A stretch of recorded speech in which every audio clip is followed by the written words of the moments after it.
for the sky and you'll reach the top of the trees. I mean, think about it. If you had Google not going for the exchange, how different the world would be looking if they would have been bought by Microsoft along the line. I mean, this is the ambition that the entrepreneur should have. Reach for the top. Along the line, you might sell yourself to a key player, but the exchange should be the tool, the mechanism, the platform where the entrepreneurs can realize their dreams. And that's where you need to get, in our view. And that's what Nasdaq has been very successful in throughout the years. And that's what we are fighting for here in Europe, because we stand for two things. We are the US exchange. I represent basically helping companies go to the US to do their IPOs there. I think the reasons why they look at the US is mainly touched upon today. The capital is there, the interest is there, the willingness to invest and to give the right valuations is there. But we're also struggling in the Nordics because we are the Nordic exchanges. So we are the hub from an exchange perspective where the most activity is in Europe today, in Stockholm. But still, many of these companies are not going public. And why is that? And that is something that we as a public market, as an exchange, are continuously working with to develop and further improve and to develop the relationships. Just like Nasdaq has done from day one, really build a strong relationship with the innovators, the entrepreneurs, and to successfully help them come to the public market in a more proactive way. And I think that's what we need to do. We need to work with the infrastructure to make sure that even Europe can support these entrepreneurs, these startups, such as your companies that you're working with, such as the companies that we've been discussing about today. So those are some of the things that we're struggling with and that we're fighting with on a continuous basis. The other aspect which is interesting with regards to Turkey is that we're actually in the final stages of signing a partnership with Borsa Istanbul. And what we do there is basically helping them change the whole IT infrastructure to modernize the financial infrastructure here in Turkey. And that's a very exciting project. We've been working on this for 10 years, and it's finally coming to fruition. But one thing that we will be working with the Turkish financial markets here is how can we help Borsa Istanbul become more attractive for local entrepreneurs to raise capital on the exchange. So that's something that we look forward to working with going forward. Probably won't change overnight, but we hopefully will be able to catalyze and share experiences that we've had in the US, in Sweden, and bring that to Turkey together with Borsa Istanbul. So, let's see if I'm the only one. Oh, I'm holding it upside down. So I think this is the transition that we've been working with and investing in from a Nasdaq perspective. How do we, at an early stage, develop a relationship with the entrepreneurs, make sure that the companies come prepared throughout their life cycle, understanding what it would mean to become a listed company. Then we have a very strong market model which supports the liquidity. We have the services that we provide to the companies to make life easier as a listed company. And then we have the visibility opportunities, the visibility and the credibility that a listed company has. And that's what we work with the companies to provide. And then, of course, the cost of being listed, which we're continuously working with. You probably follow this. This year has been a tremendous year from an IPO perspective. We have had more than 100 IPOs so far, and I think that was last week's results. Most of these have been on the best performing IPOs have been on Nasdaq, so it's been a tremendous year from us. But this has not been the case for the last few years. This is an anomaly in the sense that finally we see the market coming back to the equity market and the belief in the right valuations for this sector.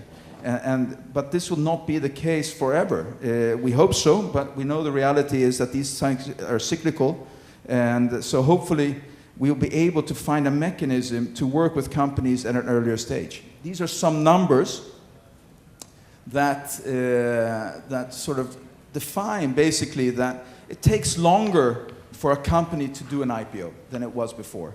There's less capital available, as we were mentioning before, to support the companies.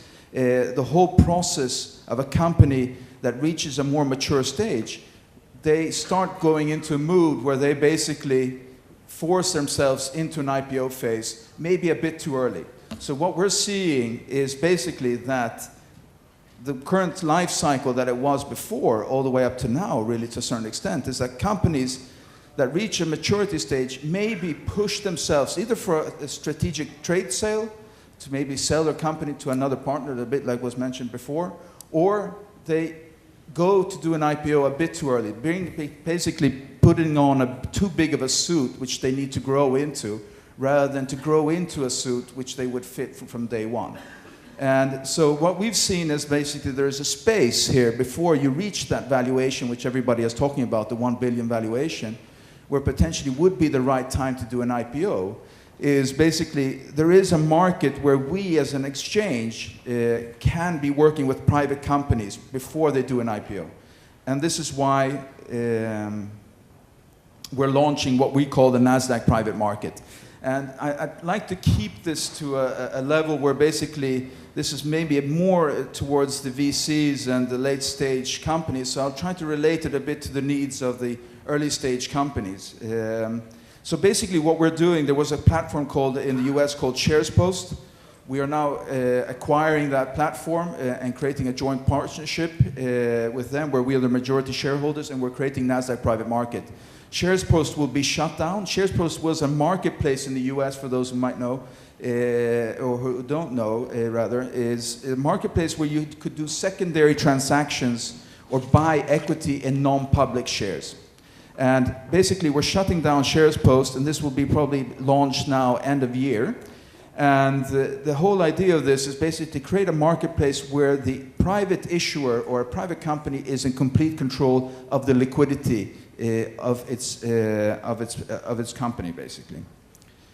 So some of these slides are a bit difficult to, but I'll guide you through them. But some of the key drivers that we want to do is at an early stage for companies that are looking to interact with investors earlier on in a more professional manner, they can use this platform basically to engage with investors, the investor community in the US, but also in Europe. So we will tie into this platform a broker-dealer environment where basically many investors will be able to reach or access private companies at an earlier stage, and where private companies can interact in a very private environment with the investors of choice. And I think this is an important factor that, as we've been discussing, as you are developing your company and you come into a later stage, you want to be able to interact with a multiple number of investors to see who is the right investor for you and what is it that you need to do to develop your your company in order to get the right valuation.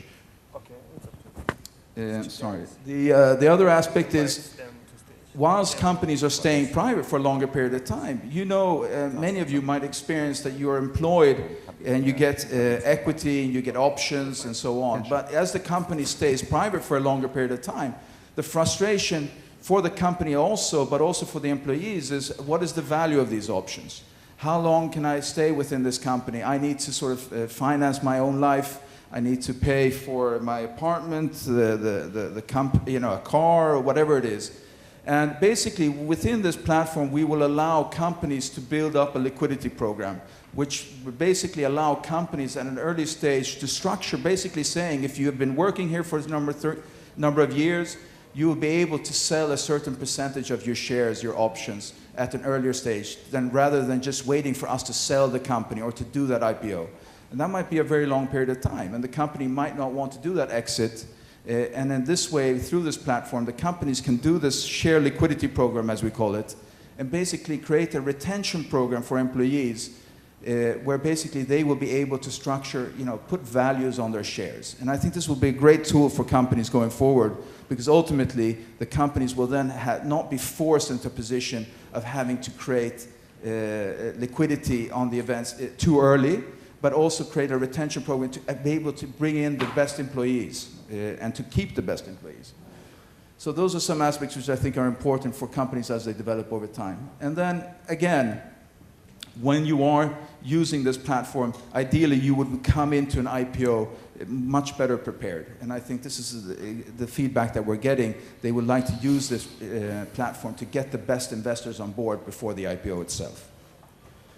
So these are some of the aspects. I was touching upon what is the Nasdaq private market. Nasdaq private market basically is a platform which will connect many investors and where the company then can access these investors through one platform, rather than having to run around in Silicon Valley or in London or in Stockholm trying to find the right investors. They can define the right profile of which investor they're looking for, and basically get an access to a great investor base which they can relate to and build a dialogue with and build a relationship in a much more structured way, in a much more professional way. So some of the growth company pain points that we have seen and that I think many can relate to is, again, what I mentioned before, early employees need liquidity.